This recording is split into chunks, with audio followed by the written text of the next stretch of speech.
Hello అండి, బాగున్నారా? నేను ఈరోజు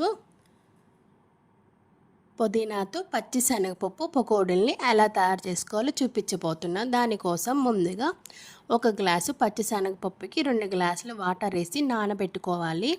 నానబెట్టుకున్న మిశ్రమాన్ని ఒక 4 అవర్స్ తర్వాత ఇలా మిక్సీ జార్లో వేసుకోవాలండి.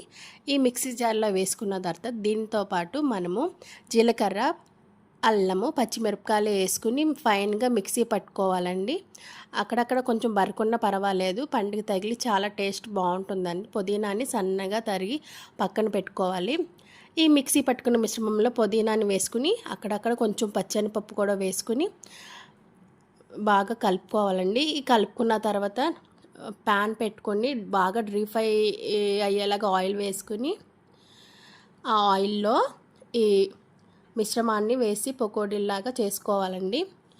ఒక 10 నిమిషాలు ఆగిన తర్వాత ఈ మిశ్రమాన్ని మనం గరిటెతో తిప్పుకుంటే అప్పుడు మనకి పక్కకి కదిలితే క్రిస్పీగా వస్తూ ఉంటాయండి.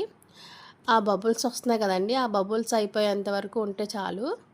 ఫైనల్గా పుదీనాతో పకోడీలు రెడీ అయిపోయినాయండి. దీంట్లో నిమ్మకాయ పిండుకొని ఆనియన్స్ వేసుకుని తింటే చాలా చాలా క్రిస్పీగా బాగుంటాయి.